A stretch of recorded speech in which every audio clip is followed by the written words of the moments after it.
In a world where resources are scarce, alliances are fragile, and fortunes can change with a single roll of the dice, settlers need to fight to survive.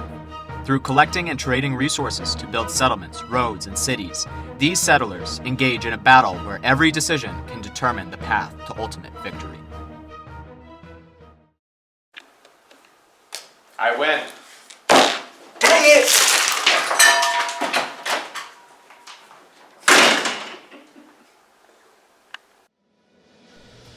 Settlers of Catan is a realm where strategy, negotiation, and chance converge into one of gaming's most formidable challenges. For years, AI has failed to dominate this dynamic arena. That is, until now. Tactica is an AI agent engineered to master the evolving battlefield of Catan. Not only can it analyze each and every move, but it adapts dynamically as the game unfolds. By using a deep Q graph neural network, Tactica weighs various potential sub-strategies to adapt its tactics against a variety of opponents as the game progresses. Oh, why did we choose Catan? Oh, my boy's got this. Do that.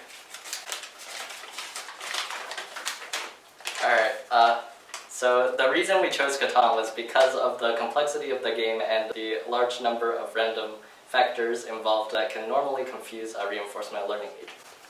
Yeah. So we chose the DeepQ graph neural network because of its inherent graph-like layout of the Catan board and the complexity of the game. It's going to change the whole world. It's going to revolutionize gaming, mining, military, crafting, Minecraft. It's going to do everything. Okay. We have world champion Max here to demonstrate. Wait, there's no way. I've never lost.